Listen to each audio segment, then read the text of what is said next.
often get asked about the type of materials that I'm using for printmaking, for the carving part of printmaking. And I am typically using a softer linoleum that's made for printmaking, specifically for relief printmaking or making lino cuts like I do. I do use traditional linoleum at times, just not as often. It comes either mounted, like you can see here, and it comes mounted on a piece of MDF board or sometimes wood, and or comes unmounted as well in sheets. And it's really flooring material. It's quite hard. You can see it's almost got the consistency of wood. It's hard to bend, and in the back you can see it's like flooring material really, which is why it's called linoleum, printmaker's linoleum. But typically for that kind of material you do need to have a press, and I'm printing everything here without a press, so I use a product that's called SOFTOLEUM, and it's primarily made for printmaking, and it comes both in larger sheets and smaller sheets, so 4x6 up to what I bring in as a 12x12. And it's a little bit hard to tell on this video, but you can see that it's about 3/8 of an inch thick. It's quite rubbery, and yet when you try and press it with your fingers, it's quite dense as well. It's lovely material. I just love using this because it holds a beautiful line. I use it both for my cards, which I carve and print over and over, and because it's a softer linoleum, I can wash it up with water and store these later to print later on. When I'm using it for my fine art prints, I also love it because it holds a beautiful line. You can see this particular print was done on SOFTOLEUM and had a lot of detailed work in it. So I love it for that because it's beautiful to carve, it's soft to carve. And then when I'm printmaking with the paper and using my Baron is how I transfer, I'll ink the block, put the paper on the top, and then use my Baron, which is a printmaking tool, to push the back of the paper so that the ink transfers from the block to the paper. And this particular material, being just a little bit softer, pulls a beautiful handprint. I don't need the torque of a press that's required when you're using wood or hard linoleum to transfer the image to the paper.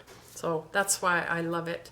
I actually do bring it in from Toronto. I live in Canmore, and if you look in the show notes, I will have details about some of the links about where you can find it. I bring it in from Above Ground Art Supplies in Toronto, and they courier it to me for a pretty reasonable fee.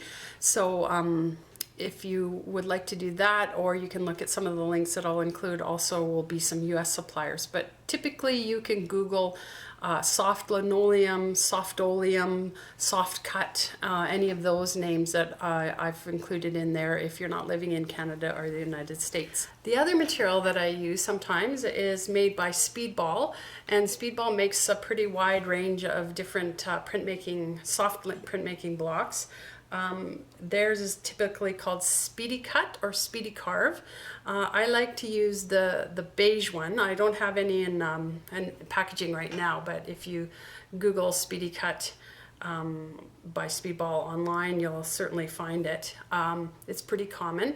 So there's this material, which is the beige one. It holds a pretty good line.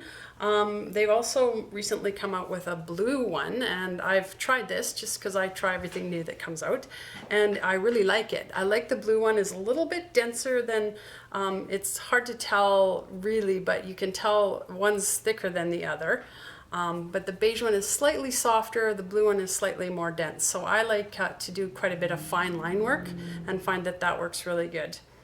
Here's an example of a print that I did on the blue. I did several of these in a series actually on Canadian winters, and you can see really that it holds a pretty nice small fine line. So if you're looking for Speedball, they also have a pink version.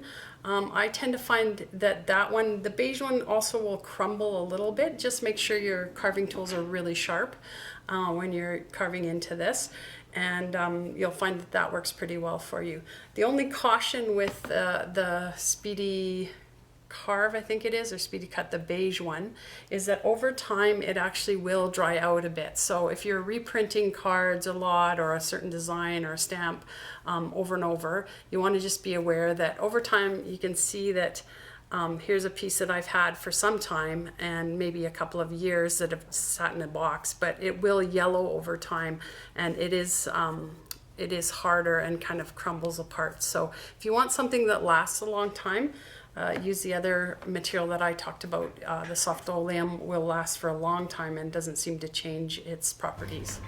Here's an example of a block that I did on the Speedy Cut, the Speedball version, and you can see that this particular one is starting to yellow with age as well. I did this print a couple of years ago, and for me that's not an issue because it stays nice and supple when I'm carving the fine art print, and for me I'm doing limited edition prints. Once the print run is finished, then I don't print them again, so this just sits in my archive. I score the block here. You can see I carved my name into it, and that's just to destroy the block in some way so that it won't, to really physically show it won't be printed again. But if you're doing that for a one-time use, that works really good. But as I said, if you're wanting to print something over and over time, this particular Speedball product will degrade a little bit. I also want to leave you with an idea for printmaking smaller pieces. Now these would be great for stamps or anything tiny that you want to do. I carve a few of these for decorating my envelopes when I send something out that a customer has ordered. But these are just carved on a Staedtler art eraser, and you can see that that's just a little white eraser inside. It's quite rubbery. It's very similar in some ways to the material that I use for printmaking, and you can see that it holds not too bad a detail.